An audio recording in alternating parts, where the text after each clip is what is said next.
Hello, welcome to RAVE. My name is Eric Smith. I'm the owner and president of Redwood Art Group. With me is Hannah Smith, our social media manager. And tonight, we also have Linda Mariano, our marketing director. And we're really happy to have you joining us tonight. We had a great time in yesterday's session, and the numbers showed it. With over 1,350 unique page views, and 365 of you were new to joining RAVE and the Redwood Art Group. I think today's session is going to be just as captivating. It's International Sculpture Day, so we're going to highlight a few of our top sculptors in tonight's program. Along with our curators, RAVE Reveal, selections for top picks in today's hottest art categories. And happy Saturday. Tonight is Collector's Night, and we've got a really fun lineup tonight, including some legendary artists like Diaz, Risk, Alexis Silk, Samir Simmoon, just to name a few. I certainly can't wait. And we're even going to talk about those three letters everyone's been questioning, NFTs. So let's toast to everyone that made RAVE possible, our talented artists, and all of you art collectors watching us tonight. Cheers. Cheers. To Pommery Champagne. And we're toasting to Pommery Champagne, and we are honored to have them with us again as a sponsor. And the video you just watched is a sneak peek into their fabulous art installations in Maison Pommery in Champagne, France. I can't wait to travel again and go see those installations myself. I have not seen them, but you know, down in the catacombs is where they have these great art installations, and all over the grounds. The whole property looks amazing. And in keeping to the memory of Madame Pomeroy, they host a new exhibition every year with many of the pieces brought into their permanent collection. So make sure to check out the Pomeroy story under the sponsors tab. And if you've been tuning in the previous two evenings, you know the concept of RAVE. For those who are just joining us, RAVE stands for Redwood Art Group Virtual Event. Thought of that myself. The purpose of RAVE is to keep our community together, connecting collectors, artists, galleries, and you. Given the incredible challenges during this pandemic, it's been tough on all of us. And it's working. In fact, just last night, two of our panelists made a connection that we hope will lead to good business for both of them. Mm-hmm.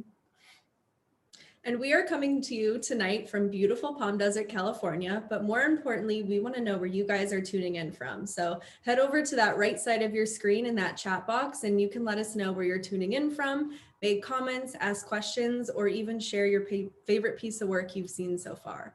And we will be posting each artist's booth page as we introduce them. But if you'd like to explore our other artists, make sure to open it up in a new tab so you can continue listening to us while browsing their pieces.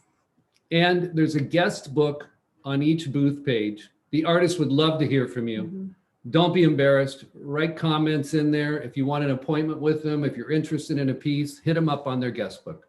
And when you buy from the Redwood Marketplace, remember, there's always free freight in the United States. So sit back, grab a drink or a cocktail of choice, and enjoy the next hour. Cheers. And by the way, before we get started, we're all wearing white tonight, and we did not plan that. Hannah just showed up wearing the same shirt. So our next discussion is Art Talk New York Stories. So we are honored to introduce legendary artists Risk, Diaz, aka Samo, and Gatsby as they share their New York stories with us. From the street to the studio, catch a glimpse into the whole graffiti street and urban art movements and more. Welcome, Risk. Welcome, Al. Hi, Gatsby. Hello. Make sure you've taken me off mute. I think you have. I think we're all good. I think, yeah. So I didn't dress in white, but. That's okay, Al. That's okay. Al, thanks for joining us. I know you're in the middle of a show tonight, so we appreciate you taking time out to have a quick discussion with us for the next 15 minutes. So I'm going to kick it off. When we think about the origins of the graffiti art and street art movements, we think of artists like Risk and Diaz and Basquiat and others. But there is a difference between street art and graffiti art. Graffiti art was a young subculture, and Al and I were just discussing this the other day. graffiti came about as a language on the walls of the street. And street art is more conceptual and is sometimes commissioned. Like if you think about the Wynwood walls in Miami, I mean, which is a major attraction every time we go down to do our shows. Thousands and thousands of people are going to Wynwood to see the walls. But there is a difference between them. Al, do you want to talk about that a little bit? Yeah, yeah, street art. I mean, one of the problems in telling that story is that it's become one kind of a big soup. You know, people throw the term and the actual work that street art, that work that represents, which is, you know, sometimes more academic, sometimes more illustration or image oriented, as opposed to graffiti culture, which is, you know, from my generation, which is the first generation of, you know, street and subway art. Well, we were graffiti was more of a sport to us, and it was about the name and the number and spreading our names and our identity, as opposed to decorating anything, really, you know. So it was definitely more of a pissing contest in a sense, where it's, you know, it's ego motivated, and it's about getting your identity out there and recognized. And that's really the essence of the first string of graffiti artists. We were not, you know, a little later it would develop into a more refined way of presenting your name, but it started out, you know, fairly crudely, because you're talking about a very young culture. You know, the average, I mean, like, Risk knows from being part of Beyond the Streets that when you would enter the one of the first things you saw was a John Narr photograph of the first string of graffiti artists at a subway station on 145th Street, and there's not a mustache in the bunch. The kids are like from 9 to 14, and that was the average. I mean, I personally started writing when I was 12, and, you know, the older guys were, you know, 14. You know, that was the older guys. So, and I think it's actually historically documented that graffiti is probably the youngest art movement ever created, you know, in the world. So it was, yeah, I mean, the idea of art wasn't predominant. That wasn't the focus. And I think that may have come a little later in the game, as we refined or honed our signature and writing and the way that we presented, what we refer to as masterpieces, which is like using more than one color or outlining your letters that represented your name. But it was, it was not arts and crafts, It was more an adventure for us, And you got your names from your address or buildings, or? You got your names from, I mean, a nickname, which was, sometimes you had been known since you were a kid. Sometimes we would adapt names like from comic books and just words that you liked, or something that was, that a character from a movie or something you related to, or that described you best. And numbers, for the most part, numbers in New York City graph culture were the number of your street, the number of your building, or the number of how, if you were bomb one. In my case, I was bomb one, the first bomb, as opposed to bomb 159. I think there was another guy, bomb 159. And so there was generally some sort of actual significance to the number you were using. Mike 171, SJK 171, those guys were from 171st Street. So the numbers had absolute meaning. Taki 183 is from 183rd Street. Taki is a nickname for the Greek Demetrius. So that's, it was an actual, his family called him Taki. So these are, actual, it's not just a word that you pull out of the, the air for no reason, random. And I'm speaking specifically about my generation of writers. And that's, because I'm not sure that, and nowadays you see words that are just almost like made up, that I can't, in some cases, are misspelt on purpose or whatever, or phonetically spelt. And I'm not actively a member of the current graffiti culture, so I don't know where those guys are picking them or how they go about picking names. But traditionally, from the beginning, that's how we came to our tags. What would later be called tags, because we were inventing the language. We were creating the language of graffiti, and so tag came in a little bit later. It wasn't in the first couple of years. Nobody was saying the word tag. Yeah. And Gatsby, how did you get your name? So I loved F. Scott Fitzgerald's books, right? I loved how he took the ugliest parts of humanity and these really, dark stories and made them so devastatingly beautiful. Because it's easy to make something that's already pretty beautiful. To me, that's not necessarily art, right? Like, how do you take the things that are the ugliest parts of our society or the ugliest parts of our humanity and make them beautiful? And that's how I picked the name. And then Risk, how about you? How'd you get your name? My name came, I wrote Surf. My first graffiti name was Surf. I used to surf a lot. And I was at school and I was drawing on my desk, drawing waves or something.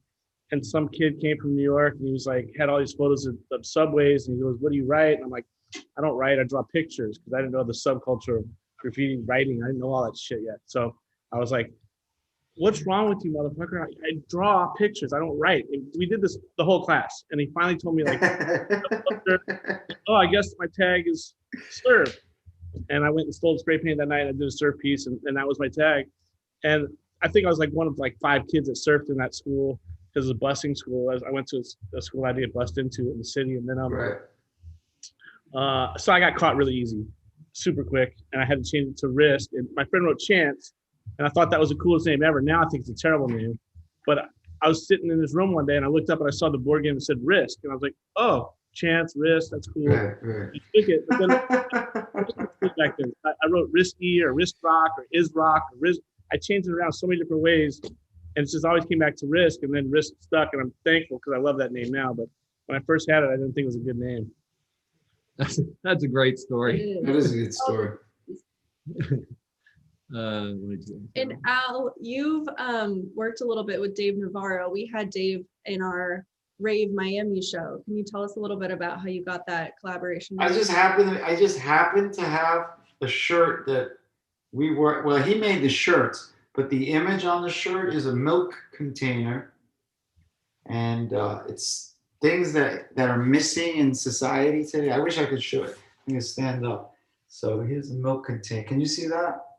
Anyway, and it says, so he asked me to actually, that's part 2. Let's get to how I met Dave Navarro. Was he had seen Jim Jarmusch's wife, Sarah Driver, made a film, a very impactful film about the life and times surrounding teenage Basquiat. And me and a bunch of other downtown people were involved, doing interviews and telling the story of what New York was like and what working with Basquiat was like, et cetera, et cetera. So Dave had seen the premiere when it went to LA, and was somehow he could relate to me, and for whatever reason, and reached out to me in a DM, in a Instagram DM message. And lo and behold, I find this message and I'm like, so is this Dave Navarro? Like, and sure enough, it was him.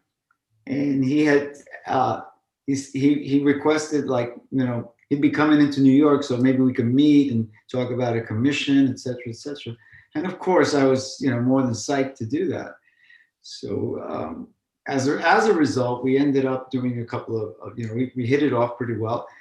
Dave was a very, a genuine person. He was accessible. He was a big star, but he was, a regular guy that you could talk to, and we shared a lot of similar experiences. And we ended up doing this collaboration with the milk. The first thing he asked was, we did more than one collaboration, but the first was he wanted to do a milk container, like the children missing milk container theme, but it was things that are missing in society. And he had asked a few different artists to fill in his milk container. He gave a print, an empty print of a milk container that he had screened or somehow generated this image.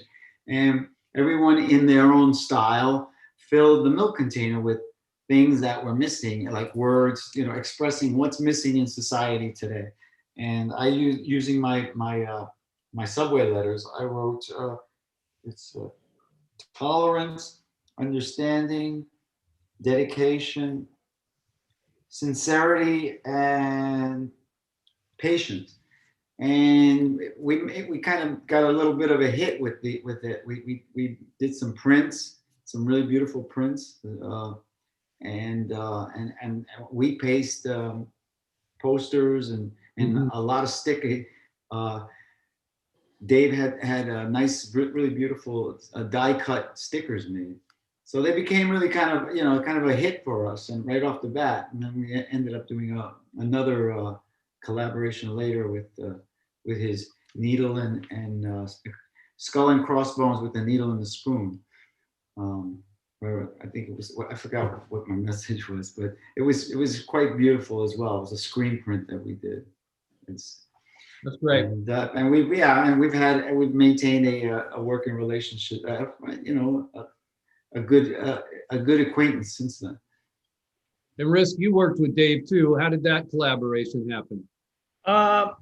Dave and I had a lot of mutual friends for years throughout Hollywood, stuff like that. And then he had some of the guys in my crew come down and paint his garage, and we talked briefly here and there. And then he was a collector, and I think he got one of my pieces. And I went to his house. I saw what Al did in his house, and I saw the amazing collection he had in his house. I wanted to do something. I pinned the back of his house actually.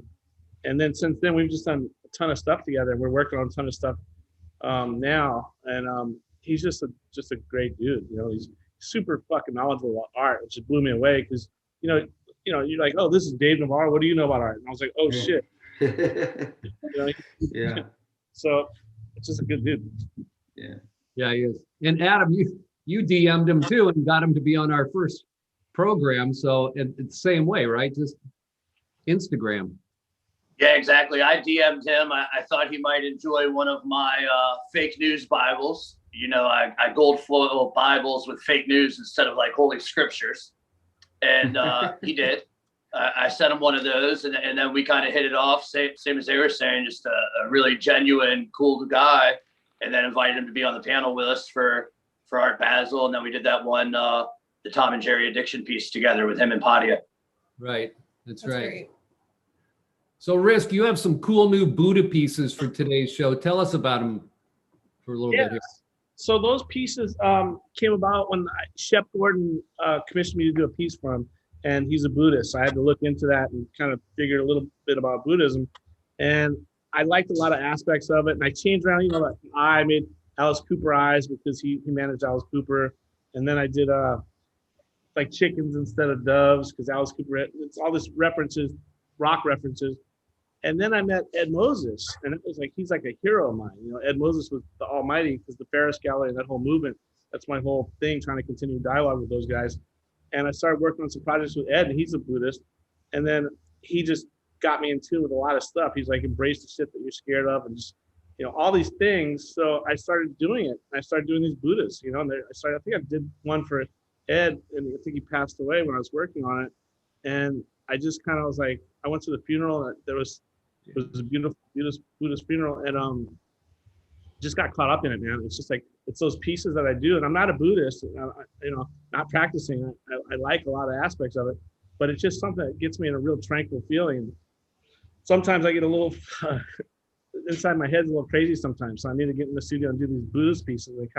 That's what I do. So I went through some crazy stuff recently personally, and I had to get in the studio and I worked on the Buddha series, and it pulled me through it. And that's where they came from.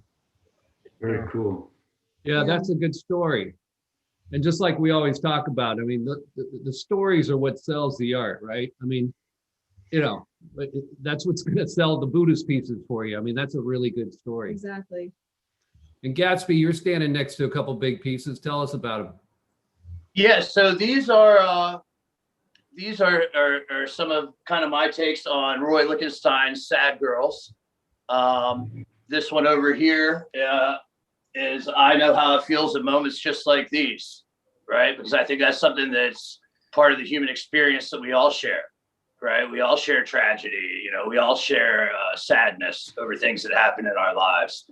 And that's one of the gifts that art's given me, is whenever something happens that, you know, I view as a negative or that hurts me now, I think to myself, like, all right, thank you for the tragedy. I needed that for my art. Very good. And Al, we're going to talk about your art in a little bit later in our program. And I know that you're at a show right now in New York. Yeah. So thanks for taking the time out. We're going to let you go, and then I'm going to show your work in a little bit and talk to the viewers about it on your behalf.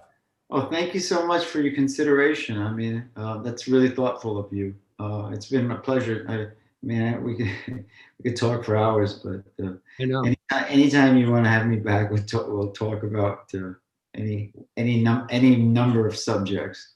Well, I appreciate it. Yeah, that would be great. Yeah, I want to say hello to Risk and to Gatsby, and yeah, hope to see you guys soon. Yes.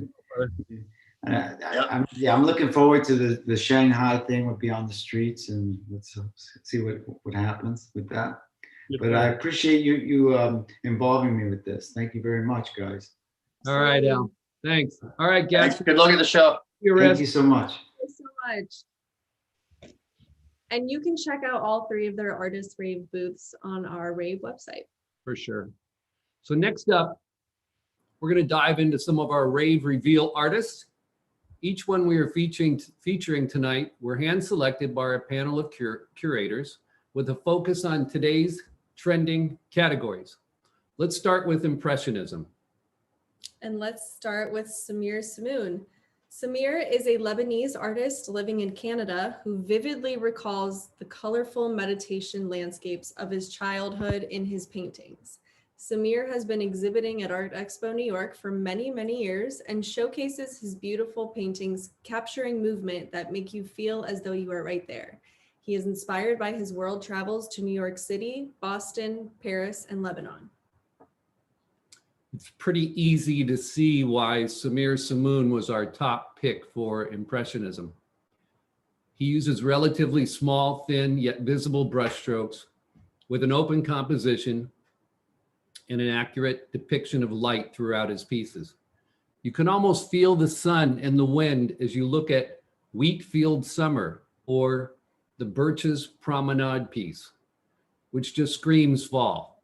Same with his ocean pieces. You can feel the movement of the sea and the subtlety of the sky. Samir has been showing at Art Expo for over 25 years and continues to return each year due to his tremendous success at each show. So we always open the show to the trade on Thursday and Friday. And by Friday afternoon, Samir's booth is normally sold out. So we appreciate his business and him. And we hope that you look at his booth page. His contact information is there. And you can reach out to him if you're interested in any of the work. And next up in the animation category, we have Chuck Jones Gallery. And Chuck Jones is the creator of Bugs Bunny and Looney Tunes. And Chuck is the most collected animation artist in history. And his art is collected around the world. Going along tonight's after party theme of NFTs, we even have an NFT piece listed under the Chuck Jones Gallery booth page. So tonight is kind of a special night, and the Chuck Jones Gallery certainly stepped it up by offering an original piece by Chuck Jones himself titled Bugs and Bull. And you can purchase that original piece And I will tell you, it's $99,000 and probably well worth it. There's not a lot of Chuck Jones original pieces on the market. Or you can purchase the same piece as an NFT for a lot less money. There are a few prints on his booth page too, starting as low as $500. You can really see Chuck's hand in each of these pieces. And for those of you who grew up with Bugs Bunny like myself or the Roadrunner, these are definitely pieces that'll put a smile on any collector's face and hold some really unique and cool stories. I would do my Roadrunner interpretation. I don't think we have time for that tonight. Be sure to stick around for tonight's after party. It's all about NFTs when Craig Cosson, who's the grandson of Chuck Jones, will talk about their first NFT. And next up, we are going to feature the print category with Adam Nikolowitz. And Adam's primary work is sculpture art, and he actually translates some of his sculptures into amazing art prints. We've selected him for the print category, which is a category that has recently gained a lot of traction. He has shown at venues like the Real Artways, the New Britain Museum of American Art, the Stamford Museum, Grounds of Sculpture, Black and White Gallery, 5 Miles, and many more. He has mounted 14 solo shows in the United States and Europe and definitely has a conceptual and unique approach to art. He really does. We had a chance to talk to Adam, and he's a very interesting man. So for the audience, the idea behind conceptual art is that the idea or the concept behind the work is more important than the finished product. And Adam's taken that perfectly and positioned it perfectly for consumption, meaning you can see the shovel piece here called, it's Untitled, is, how much is that? $4,000. And then the piece next to it, global positioning, is a lot less money because it's a print of the sculpture, but they're really well done. And I love the soft gray background, and then it shows the sculpture just so perfectly. What else did I have on Adam? I love that piece, Rigorous. Oh yeah, Rigorous. It's a set of boxing gloves inside a mason jar, and you can purchase either the sculpture itself or a print. Make sure to reach out to Adam and visit his booth page to learn more about him. Watch his video. It's really interesting. He's a very interesting man. And up next in the photography category, we have Anna Leal. And Anna, we're going to showcase her right now. She is a Brazilian photographer who pursues themes of natural environment and contemplation in her works. Inspired by minimalism, Leal pares down predominantly abstract photographs depicting stillness and structure. She uses both film and digital cameras to capture imagery, and I personally really enjoy her artwork because it's so simple yet so captivating at the same time. Yeah. Anna starts with photographs of nature. Then she manipulates these photographs into minimalist digital pieces that really capture your attention. There's obviously some geometric structure to her work, and you can see that when you look at her booth page. Each one has geometric structure to it. She evokes different emotions through her use of color. I can totally see these pieces here where we live in Palm Springs, Palm Desert. I mean, they're very modern. They fit into this, kind of our whole lifestyle here, or even Miami, right? Big pieces on the wall. Her work can be collected as a single piece, or you could put 3 together and create a triptych.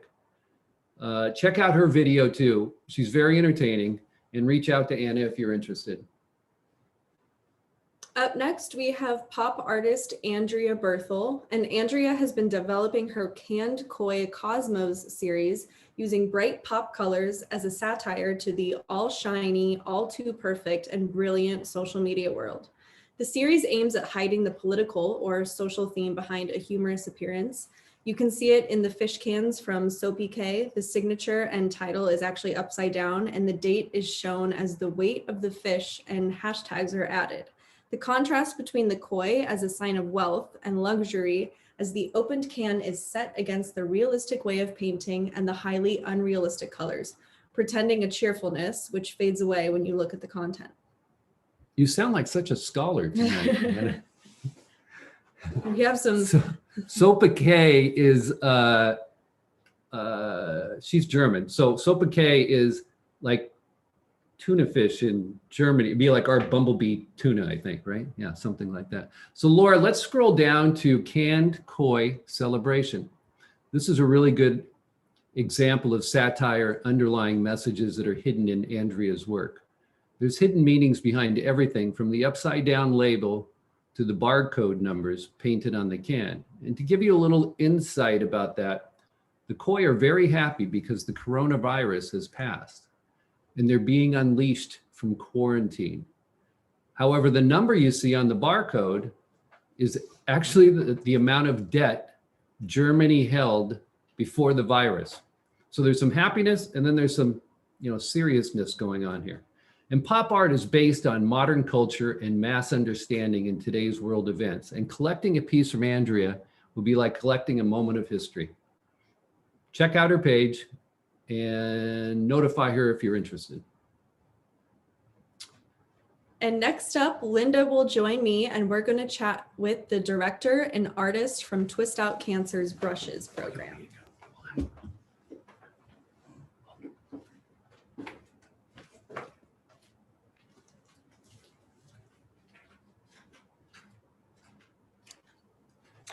Hi, everyone. Great to be with you.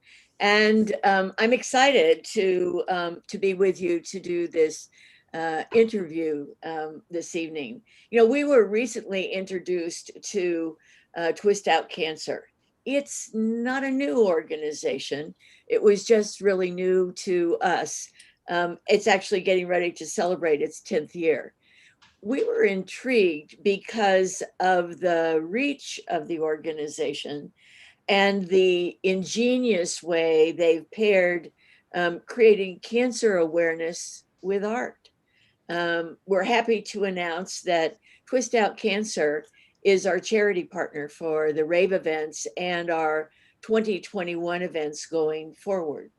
So it all started out as a small grassroots online community that today reaches literally hundreds and thousands of people around the world, from the Midwest to the East Coast to Mumbai and cities of Europe and beyond. Twist Out Cancer's founder and CEO, Jenna Ben Schercher, was midway through her cancer treatment and she felt really isolated. And so she created a video of herself doing the twist.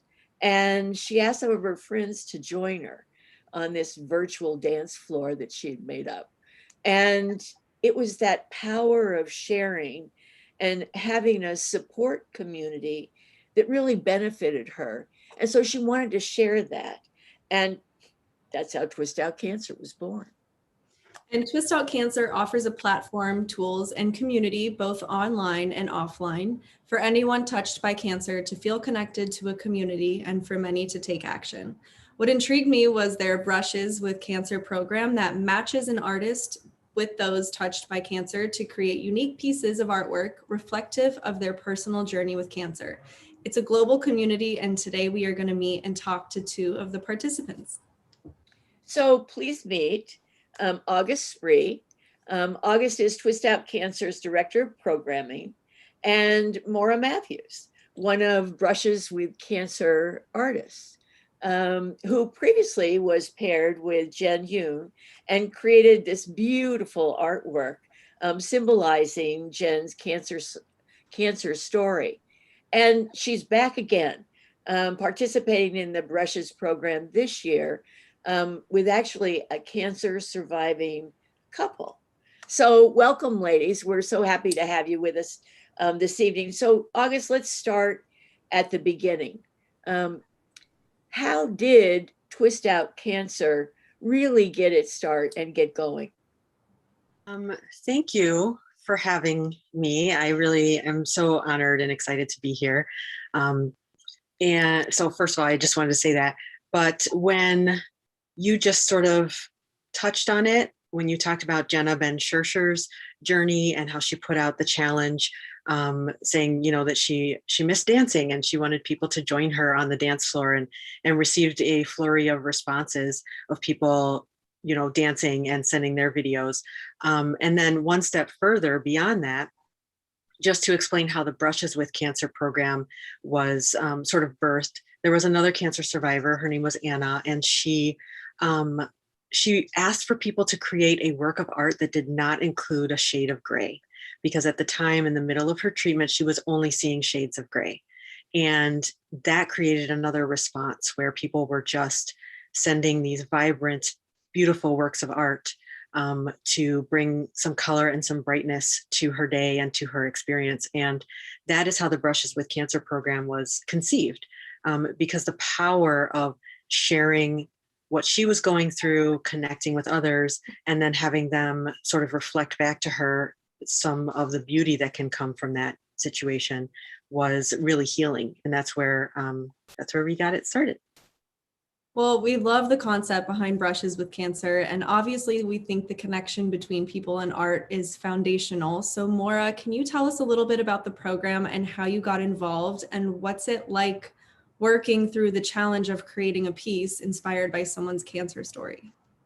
Yes, well, my name is Maura Matthews. I'm an artist outside of Philadelphia. And one of my neighbors is actually a doctor who practices medicine with David Schercher, Jenna's husband. So a couple of years ago in April, this neighbor reached out to me and said, there's this awesome program. You're an artist. Would you like to participate? And the timing was perfect. My brother-in-law actually died of leukemia in April of 2003. And so at that time, I'm often thinking about the family's experience with cancer, and I often feel like words are just inadequate for expressing support or sympathy. So I'm a hands-on person, and I jumped at this opportunity to make something tangible to honor someone's experience. And it was anything but a challenge. It was actually an amazing, uplifting experience from start to finish because of my match. I was paired with a woman named Jen Hume. She lives on the Jersey Shore, and she was diagnosed with cancer just before her 40th birthday. But before we met or spoke, she shared with me a video she had put together about her treatment. And in it, she's just gorgeous, smiling, huge support system. You can see her sense of humor coming through. So I knew right away, whatever I made was going to be very uplifting, just to honor her vitality. And then when we first spoke on the phone, she mentioned gardening and how much she missed it. It was, again, this time of year. So I thought of a garden as the perfect subject to celebrate her. And I don't have the painting, the full on oil painting I made, because she has it, but I do have an acrylic study just to give you a sense of the subject matter. The flowers in the foreground represent her. There's the support system behind her. The darkness is the cancer, but I really wanted the eye to go to the light, which is the hope and her faith. So this was my piece. I love that, and I'm happy to say that as a cancer survivor, I'm now one of the inspirations for this year's Midwest program. So August, I'm curious, how are the artist and inspiration matches made? And how many do you have for each region? Because I think you're doing 3 regions for this year. Yes, we have had the Brushes with Cancer program in multiple cities worldwide. And this year we combined into regions. And so we have our Northeast region, our Midwest region, and then our Southern region. The Northeast region and the Midwest region have already launched. So that means the matches have been made. The artists and the inspirations are currently, connecting with each other and sharing. And for total in the Midwest and the Northeast, right now, we have 137 participants. That includes artists, inspirations, and then their mentors who help guide them through the process. As far as how we match them, that's definitely my favorite part. We do accept applications that can be found on our website for those who are interested. And it asks a series of questions, not only making sure that the inspiration is open enough to be able to share their story, but also that the artist is in a position to receive that information and to listen to someone's journey. And then we do ask some questions that help us determine each person's communication style. And so we're really thoughtful. It takes quite a bit of time to go through all of the different stats and try to match people up. And sometimes it's intuition, at the end of it, after we've read everything, and we're like, I think this will be a good one. And it's really fantastic. We're in the process now of getting some of those emails and notes back where people are like, how did you know this person is so amazing? And I'm so excited to, be connected with them. And so that's what we're in the process of right now, as they're connecting, is hearing about, the connections that they're making and how exciting that is. But the process itself, it's really our, just 2 or 3 of us who comb through the applications and try to match people up as best as we can with their experience and everything else. And how exactly is the artwork unveiled? I think I read somewhere that you guys have a gala, right? Yes, well, pre-COVID, we definitely did. The artwork, though, we do encourage the artist and the inspiration to do sort of a private unveiling, because it can sometimes be a very private moment, and intimate in ways, depending on what the art is based on. And so we encourage them to do something prior to the gala, where the inspiration is able to see the artwork before that moment. But then the gala that we used to have, of course, was, centered around the artwork and the stories. Each piece of art has a story posted next to it. So you can see the inspiration story, you can see what inspired the artist, and we auction that off as well. And now we have transitioned to a virtual art gallery and gala that is just as dynamic, I have to say, and we're able to include many more people, as I'm sure you guys have experienced as well, being virtual. And so we're really excited to continue moving forward. Our program this year, our programs are larger than they ever have been because of us being able to do the virtual experience. That's awesome.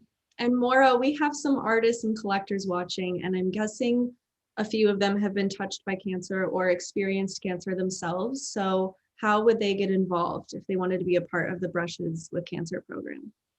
I definitely recommend getting involved. Even in my day today, actually, I thought of a few people I spoke to, and each of them had some experience with cancer. And I was sharing with them about this program. If you go to twistoutcancer.org, as an artist, they have the applications right there on the homepage.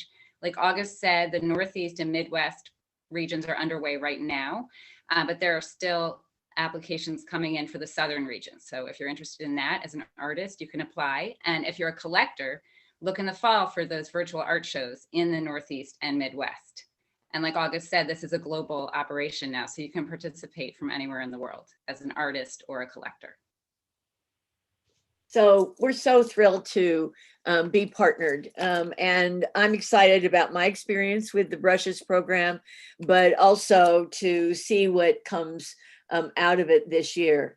So for everyone watching, check out the Twist Out Cancer partner page on the RAVE website. And there you'll also be able to see August's story unfold in a great work. There it is right behind her. Great work of art by Elliot Frum. So thank you, ladies. Great to be with you. Thank you so much for having us. Thank you. Good night. So let's dive into a few more RAVE reveal picks.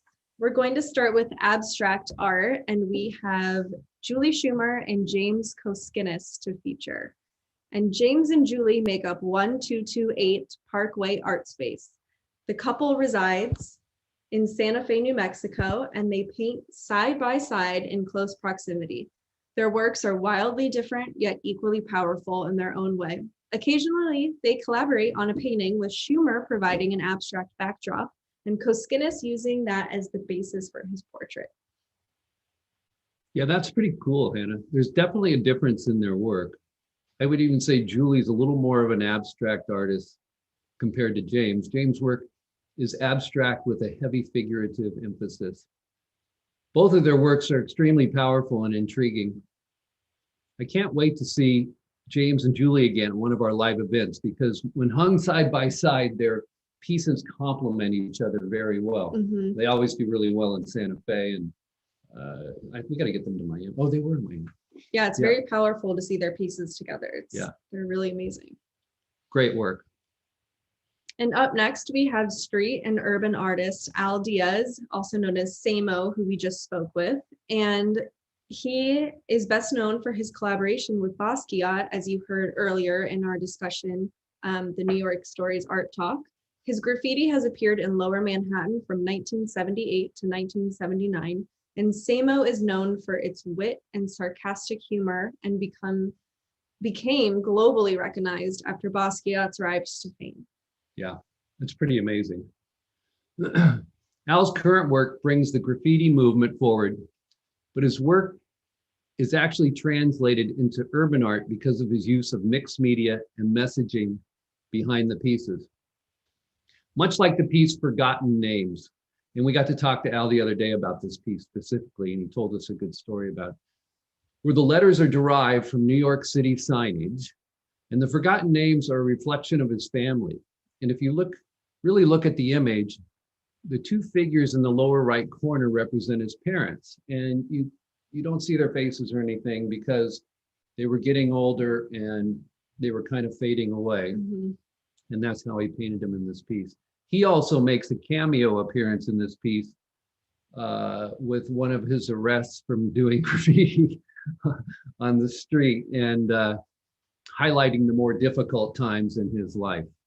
But it was an honor to get to talk to Al and meet, one half of Samo, right? Mm-hmm. I mean, how cool is that? It definitely was. So make sure to check out Al's booth. And next up, we are going to feature landscape artist Philip Gagnon, and he is the assistant to the Bishop of the Domestic Mission in Alberta, Canada.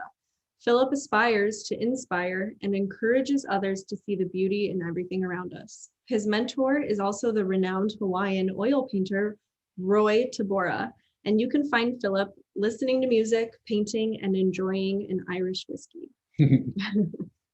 Exactly how it should be. Yeah, really. We got to speak with Philip a couple months ago, and you can definitely see the Hawaiian influence in many of his paintings. It's a funny story. Philip had gone into a gallery over in Maui, where I had a gallery at one time, and started speaking to the gallery director, who asked, and Philip wanted to show him his pieces.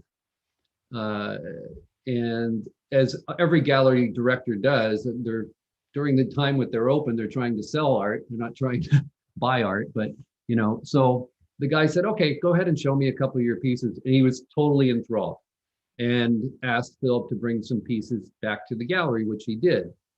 And then the gallery owner introduced him to Roy Tabora, and Philip he goes over once or twice a year and spends 7 to 10 days painting with Roy in his studio. What a great collaboration. Mm-hmm. I mean, it's a cool story. Look at the piece Tranquility. The moon is rising, and Philip has certainly captured the reflection perfectly on the open sea. It's so well done, it almost looks like a photograph. Good job, Philip. Check out his booth page. And in the sculpture category tonight, we have Alexis Silk. And Alexis received her BFA from the School of Art Institute of Chicago and has devoted herself full-time to creating figurative art in hot sculpted hand-blown glass. Technically, Alexis pushes boundaries of what's possible. Sculpting freehand while the glass is hot on the blowpipe, she creates figures that are truly larger than life. And Alexis's work is featured in the best galleries in Italy, London, Macau, and across the United States, as well as in many, many private collections around the world. Well, it's easy to see why we picked Alexis for our sculpture category. Working with glass is very, very difficult. It's free-flowing and constantly moving. Gravity is pulling it towards the ground, while the glass blowers are continually turning and working with the glass all the time. The blowpipe comes out of the oven, and Alexis literally has 4 or 5 other helpers working with her simultaneously, creating a sculpture piece by piece. It's like a ballet. It has to work perfectly in order for the piece to come out without any mistakes. Alexis has been participating in our fairs for well over 10 years and is known for her numerous red dots at every show. I encourage you to write in a guest book and collect one of her pieces. And last but certainly not least, we have Realism, and we are going to feature Duke Windsor. And Duke really is a true Renaissance man. He's been a drill sergeant. He's served in the Marine Corps. He's a freelance illustrator and amateur rodeo cowboy, competing in bull riding, bareback, and steer wrestling. He has studied classical voice at the San Diego Opera Chorus. He holds rank of 4th degree black belt and continues to be an active singer-songwriter, guitar player, and solo performer. I'm out of breath from reading everything that he does, but he's also a talented painter, and we've had the pleasure of getting to know Duke over the past few months during our RAVE events. Seriously, I don't know how he does all that. Personally, I love Duke's work. He's a delightful gentleman, and for those of you who have been to San Diego, you can see how he has captured sunlight in his piece, Golden Sunrise Alley. The colors he uses in the painting really capture the beauty of the California sun. I remember Duke telling us about the inspiration behind these pieces. He was walking down towards the beach and the sun hit perfectly, and he ran back home and grabbed his camera, photographed the images, and then reproduced them into paintings. Another side note, his hamburger paintings, I can tell you kind of the thought process behind that. If you go to a museum and you see the old still lifes, they'd have a fish and a knife and a wood cutting board, and people would paint still lifes. Well, Duke kind of liked those still lifes, but he was thinking of a hamburger and he thought, I'm just going to put the whole still life together into one thing. So he took the lettuce and the tomato and the sauce and the hamburger and the bun and painted the whole thing. And they're absolutely fantastic paintings. One of my favorites. Mine too. He's cooking the ingredients there. So check out Duke's page and, purchase a piece. Mm-hmm. And that is it for our RAVE reveal section. So be sure to check out all of the artwork from today's artists and all of our RAVE exhibitors, from innovative galleries to today's top independent artists. Have a personal visit with them by arranging an appointment from the guest book, and come back again and again because they will be up all throughout the month of May. And it was great being with you all for the last 3 evenings, and we hope you had fun hearing about the inspirations and journeys and exploring the artist studios with us. We'll be back with another RAVE in June. So watch the website and our social media for details. It'll be RAVE Focus on Austin, Texas, where Hannah lives, June 24th, 25th. We'll be stepping into some of Austin's liveliest scenes and visiting with artists across the globe. We'll see you then, and thanks for joining us. Now it's after party time. I think you should stick around. The topic is WTF are NFTs. So is it a craze? Is it the real deal? What are NFTs anyway? Should we even care? So we're joined this evening with Craig Cosson of Chuck Jones Gallery, John Stock of Corridor, Gary Simmons, editor-in-chief of The Licensing Letter, and we're going to ask these industry professionals a few questions and dive deeper into the crypto world as we explore this new platform of buying and selling. So first of all, thank you all for joining us, and I say we dive right into it. So Gary, we're really talking about two things here, digital art and NFTs. So can you kind of let the audience know the difference between the two of them? Sure, yeah, the art obviously is the piece created by the artist, but the difference between digital art and say a painting that you do with your hands is that you can more easily copy a piece of digital art. And that has created the issue that it's difficult to create that aura of scarcity around a piece of digital art. And so the techies out there in the world, of which I kind of am one, I don't create NFTs, just to be clear, but I worked in the tech world. And they have created something called the non-fungible token. Now, if anybody follows cryptocurrency, they'll know that that things like Ethereum or Bitcoin can be traded back and forth because they're all identical.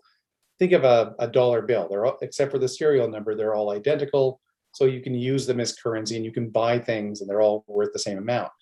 A non-fungible token is the opposite of that. It's completely unique, and it's used to identify a piece of digital art, usually as the original.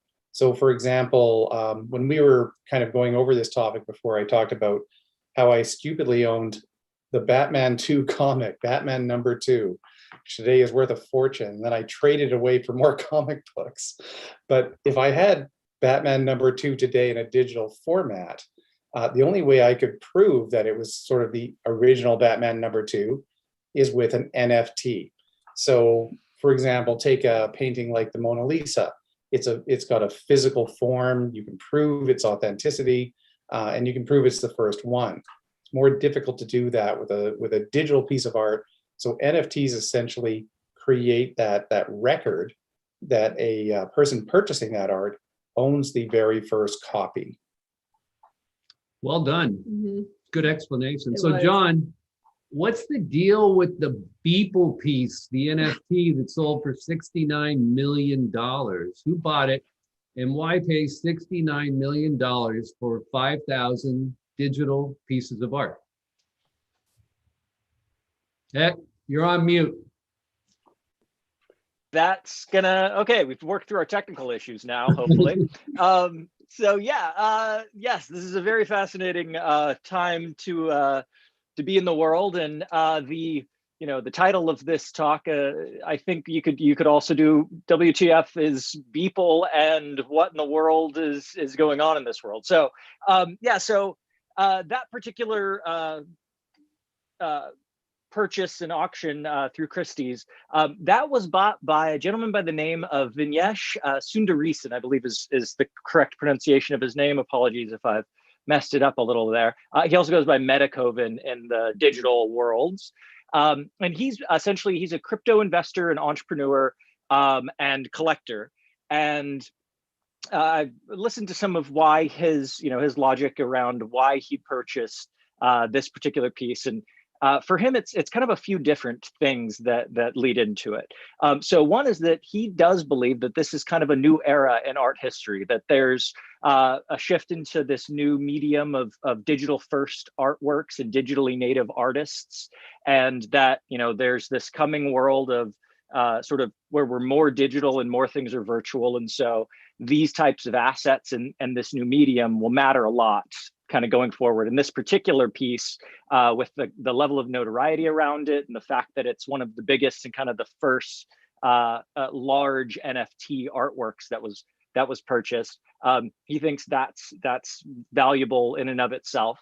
And then he also says that he believes in art patronage, that there's, buying works of art like this do support artists and are, critical for keeping these new creatives and these new mediums actually solvable, and keeping them afloat, so to speak. And then, so the price tag on this one was really high. And nobody knew going into it how much it was ultimately going to be sold for. And this was certainly on the higher end of everybody's expectations. And we can talk a little bit about, kind of the breakdown of this auction itself and the monies that exchanged hands. And then, maybe the core value of digital art or of art in general. So this particular this piece was it was 5,000 digital works ultimately that were purchased for the $69 million. And if you divide that out, you get 5,000 artworks at $69 million. It's 13 grand or so for any individual piece there, which maybe isn't that out of the realm of normalcy for a value of a piece of art that you love. I think another interesting kind of concept to play with here is ultimately what is valuable within the arts and collectibles world. And Gary did a great job touching on some of these ideas around scarcity and authenticity, being able to verify that there's a unique digital asset. I think that is one of the components that feeds into what makes art valuable, and collectibles in general valuable. I think there's some other intangibles that go along with the value of these things as well. Things like notoriety or cultural impact or significance. I mean, that Batman comic that, and by the way, I really wish you and I had figured out a way to sell that, earlier on. I would have taken that off your hands way earlier. But yeah, that particular piece it's so valuable because of its cultural impact and its significance. And think about the entire, Batman world that's evolved, and the film franchises and the video games and how important his characters become. And so there's a lot of the value of art and collectibles that really is intangible. There's not a physical thing. If we take that Mona Lisa piece, the actual physical side of that is, a couple $100 of paint and canvas and wood. After that, everything else is intangible. It's about, culturally, what do we believe about it that gives it its value? And so I think that is some of the thoughts that I have around that particular auction and its value and where the world's headed. Well, it was very fascinating for sure. And Craig, is this just a trend as an art collector or an artist? Why should I care about NFTs? Well, a trend. I mean, since we talked a bit, trends are. We don't know if it's a fad. I think is really what some people are. Is this like, a flash in the pan? Is it all going away? And I've only been in the art world for 30 years, and it's never been the same. And so, I'm a computer engineer by training. I was in the computer world. I got sucked into a family business to automate the company.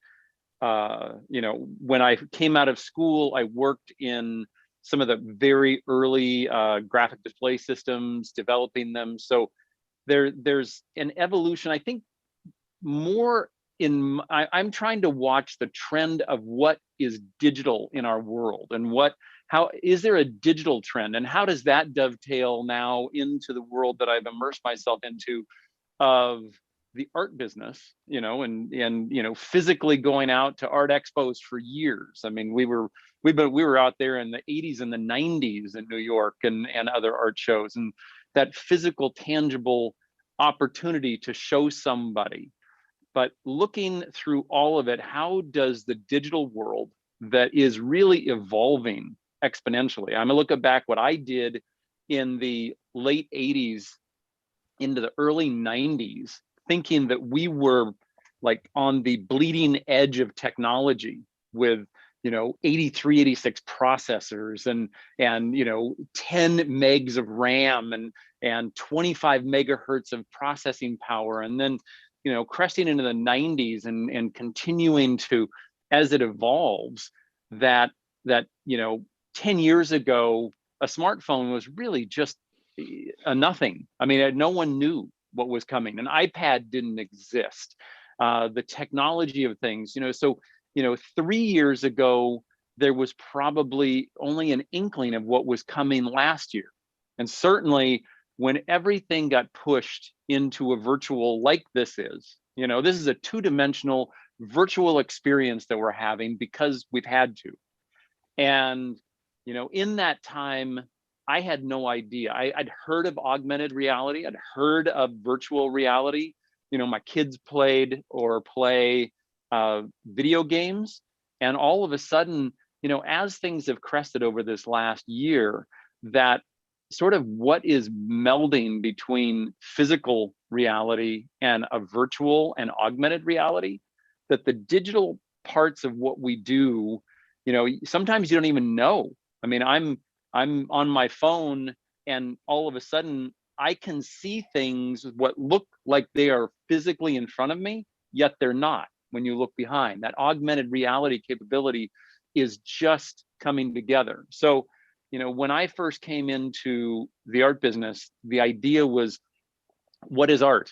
And I remember having long conversations with you, Eric, at Art Expo and walking the shows and seeing the young artists and the experienced artists and the longtime artists and all the education and everything. And what is it? It's that story.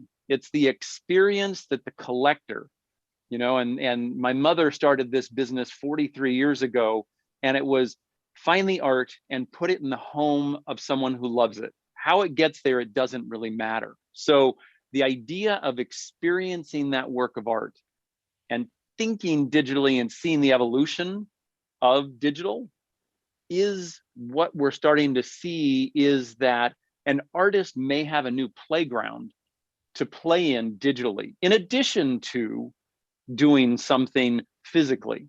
Because I know a lot of our artists that we publish work digitally to begin with. They don't want to put a brush to canvas until either they get it approved because of the licensing things that we have to go through, but they do it digitally.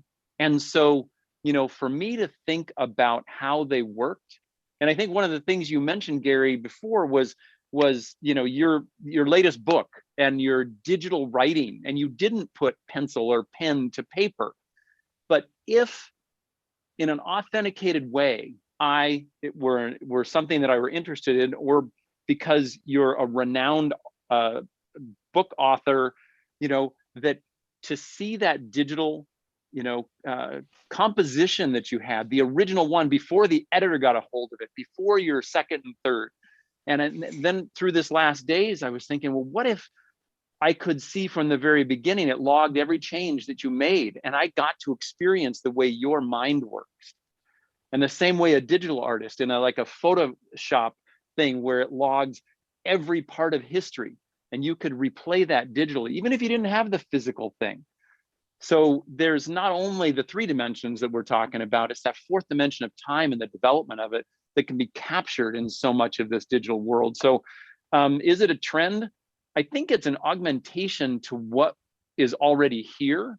And time will tell whether or not anybody cares in 2 years, 5 years, 10 years. But I believe that the trend of the melding of a digital world with the physical world is only to get more robust. So I'm excited to see what an artist can do with these new technologies. So I'm enthusiastic about what I'm going to see later this year and next year and beyond. So there you go. I will say that if somebody wants to pay me $69 million for my first draft, I'm perfectly willing to go there. That's great. But it needs an NFT. I'll do an NFT, even though I'm not their biggest fan. So, Excellent. yeah, you kind of compare it to, like, you know, even Andy Warhol making the soup cans in the 60s, and, you know, and people were considering it art, and digital art could be the same thing. People are going to look at it for 10 years and all of a sudden it's going to take off, or it could take off in 12 months or 6 months, who knows? So John, say I get interested in purchasing digital art. What do I need to enter the digital art collector's world? Tell us about buying a wallet, because that's where you store it, right? And then what's gas? Yeah, so this particular you know, topic of the evening, I'm going to do a very high level overview, and I'm going to caveat all of this with saying that you know, that there's some good research that you as a collector should do to figure out your particular needs, your use cases, the artwork that you're interested in, where it's located, making sure you're being cautious and staying safe around you know, the right types of platforms that you're transacting with, the right type of wallet that you get, etc. So caveats aside, and also we could do this entire talk plus an hour on just the ins and outs of possible ways to navigate this world. So we're going to keep it real short for you though. So the high level, really what you need are 3 things. One is cryptocurrencies. So those are the actual funds that you're going to be using to buy these digital artworks as a general rule. And then you're going to need a wallet of some sort. And then you're going to need to be, you need to find a platform that you're going to transact with. So where your artist has works for sale. So the highest level, that's kind of what we're operating with. So to get cryptocurrencies, there's a myriad ways. Kind of the simplest version of people that are wanting to jump in and sort of begin exploring is to start with one of the exchanges like Coinbase or Binance. And that's where you can take your dollars, your fiat currency, and transition that into some form of digital currency. So Ethereum or Bitcoin are 2 of the main types. And then once you've got cryptocurrencies, having a wallet is the other part of it that to very simply put what a wallet is and kind of how it works. A wallet is essentially your way of transacting with the blockchain protocols. So instead of a wallet, you've got your public key and a private key, and that's basically your way to like authenticate and transact within these places. So to trade Ethereum for an NFT, you're going to need a wallet to do that. And then that's also what's essentially your interface into the blockchain backend. So the types of wallets that exist, there's what are known as hot wallets. and cold wallets. Hot wallets are internet connected, digital primarily, and then cold wallets are a different type that are a physical device usually. And once you've got cryptocurrencies in a wallet that's able to support NFTs, you can go on a journey of exploration into a bunch of different types of platforms that are out there. OpenSea is an example. Lots of different artists are there. There's a company called Foundation is another example where a lot of great artists are having their stuff. Soon Corridor will be a place that you'll go as well to explore this world of digital artworks and NFTs. And so that's kind of the nuts and bolts of getting into the space. Again, make sure you're being cautious and taking care to do good research and keep yourself out of trouble. And then let's talk a little bit. I think you had a question about gas, which is everybody's favorite topic, I'm sure. Without boring you all with the technical details, gas is essentially a way that the Ethereum machine runs on gas. It's the fuel for the engine, so to speak. So every time you're doing a transaction, there's going to be certain operations that have to occur. And each of those operations has some amount of Ethereum required to perform the operation. And that's essentially what gas is. So gas fees fluctuate. The cost associated with doing a transaction fluctuates based on the price of Ethereum at any given point in time. So you may have some transaction that you're trying to do that at one moment in time costs $50 and at some other moment in time costs $1. And it really is just dependent on the price of Ethereum and how complex that transaction is. Wow. Tried not Hey, to be too technical, but Eric, I saw your head explode. That's awesome. I love it. I was going to do an animated version of this, turn that into an NFT eventually. We can do that later. Be a little That's song good. and dance. Yeah. I like it. Oh my goodness. Gary, the last, well, everybody who's reading about NFTs or Ethereum or the blockchain, and it's obviously requiring a lot of energy to create these things. And every other day you're reading about an environmental impact study on cryptocurrency, right? So why don't you just give us a couple-minute brief on that and how it's affected our environment? Yeah, and this is why I kind of feel like I was brought on the panel because I'm the giant wet blanket.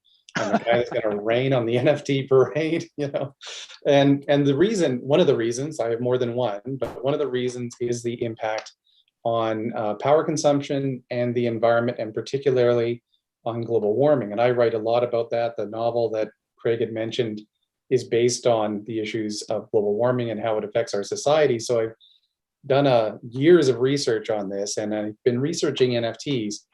And when you take a look at cryptocurrencies, and all NFTs are based on a cryptocurrency, Bitcoin, for example, uses about roughly 115 terawatts of power. And not everybody knows what a terawatt is. I didn't either, but it's about 1 trillion watts for an hour. So it's a lot of power. It's roughly 1/12 of all the wind and solar energy produced in the world annually, 1/12. It's also about 0.5% of all the electricity used by everyone on Earth, and that's just Bitcoin alone. And if Bitcoin was a country, it would be using the same amount or a little bit more electricity than Norway. So it's and it's not the only cryptocurrency. If you take all of them together, of course, it uses more power. Ethereum and Bitcoin together would be, if there are countries, would be the 26th highest consuming country in the world for electricity. So you're talking about a serious amount of power. And at a time when we are bending heaven and earth, trying to reduce our use of electricity, trying to reduce our use of power, and converting everything over to renewables, we are using a significant amount of that power to indulge in cryptocurrencies. So this is why I'm not personally using cryptocurrencies, and I've never invested in them, although I know a fair bit about it. So when you take a look at that, put it against the value, right? So right now, all of that power is being used for about the 100 million people that use cryptocurrencies. 100 million. But there's 7.8 billion people on Earth. Take that figure, that 0.5% times 78, and you start understanding. Uh-oh. Was that me? He ran out of power. Yeah, Yeah, okay, Craig, that was really funny. Oh, Gary, Oh, come that's on back. rough. Come I on think back. That's all right. Yeah. Well, while we're waiting for Gary to come back, and I don't want to negate or Well, there. Oh, go. Did I You're conk out there back. for a second? You all look frozen. Yeah, Go ahead. You're back. Go ahead. Okay. So one of the issues too is that, and I will say this in behalf of the cryptocurrencies, Ethereum, for example, is doing more to reduce their power consumption than say Bitcoin. And it already uses less. I mean, if you take a look at it, probably less than 1/10 of the amount of power that Bitcoin uses. So it would use about, I believe it's about, let's see, about 38.72 terawatts. So about a third of what Bitcoin is using right now. And they are planning to change the way that they generate Ethereum to reduce the power even more through a new system that they're developing called Casper. So that's all great, but I kind of being a journalist for so long, I'm kind of the believe it when I see it school, and my personal involvement with NFTs or cryptocurrencies would wait until I see that they're sustainable for the planet. Well put. Mm-hmm. Well put. And I think that is a serious concern for collectors. I mean, it's all fun until Greta Thunberg shows up. And then all of a sudden, you're all over social media, and you're very unpopular, and that painting you bought is causing you all kinds of trouble, and the government regulators are cracking down on your NFTs. So I think there are some things that could come about over the next year or two that are going to dampen the enthusiasm for NFTs and cryptocurrencies both. All right, well, we have 2 minutes left. Does anybody, were you going to say something? Yeah, I was just going to ask, what are your predictions for the future? I mean, you all have such different, inputs on NFTs. Sure. I'd love to kick ahead, it off, John. and I'll try not to use all 2 minutes, but feel free to cut me off, and I'm happy to go over time as well. But so actually, to Gary's point there, I think people are well aware that there are these are very, very early days, and there's lots of opportunities to create better systems to just what Ethereum's doing in their goal of switching to a different, less energy intensive system. So there's other things that are in the works. More and more of the proof of work systems are actually going to be moving to renewable energies. Already, about 40% of crypto mining is actually done off of renewable energy resources. And so I think that will increase. I think it will become more efficient. And then I think broadly, because it's such early days, there will be a lot of opportunities for things to get less friction filled. So it'll be smoother, it'll be easier. You'll be able to transact more quickly with more people. I think you'll see wider adoption. And then I think we're seeing a transition, as Craig was referencing earlier, to more and more of our life being lived in this combination, virtual and digital and physical. And as more of our time is spent in virtual environments and mini metaverses like this one that we're in, we're going to have more types of digital items and digital assets that matter. So I think the art and collectible space is a fantastic NFT use case. And then I think over time, more and more items, physical goods like shoes, and other fashion related things start to have an NFT component to them as well. Yeah, I have to agree that I believe that the smart people that develop this may have not thought about how the impact of it may, and the environmental things. But I on that side, I do believe that there will be an economic shift that will change that, and I think it will clean itself. Right now, there's what, $2 trillion of cryptocurrency value sitting out there, and there's enough to make it interested to how do we solve. Here's a problem. How do we solve it? And so, at least that's my hope and belief, and in smart people and people who care. As far as the art world, to enjoy a digital something, has always been a concern, because, okay, I can put it here and I can put it there and I can duplicate it 1 billion times and it's around. Everybody enjoys the Mona Lisa copy.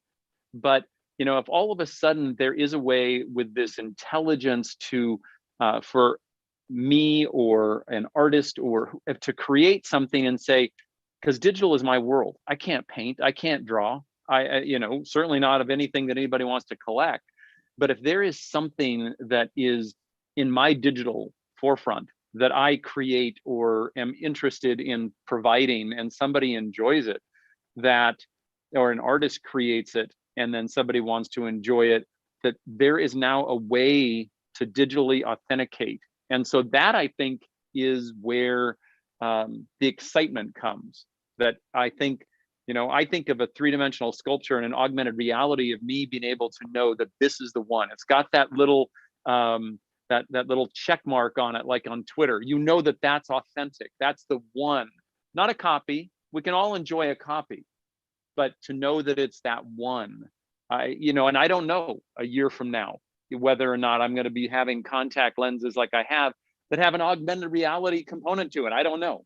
I don't think I'll go there, but who knows where this virtual reality, augmented reality is going. So yeah, Gary. Yeah, well, I guess it's my nature to be skeptical in general, and I'm pretty skeptical about the future of NFTs. Not that I think they're going to disappear, and certainly not this year or next year, but I think there's going to be some big highs and some devastating lows as this sector develops. And that's not just because of the climate change part. I mean, the climate activists are definitely circling the wagons. They're painting big bullseyes on NFTs and cryptocurrencies right now, believe me, because I hear from them. But there's other things as well that make it difficult. And one of them is going to be, is that scarcity real or not? Because there are people who are already applying NFTs to artworks they do not own. For example, that's one problem that's happened quite a bit in the art world already. I do see perhaps a bigger role in the licensing world, which is where I play. I'm the editor of the licensing letter. And so that's kind of where I spend all my time. And, we had spoken earlier about this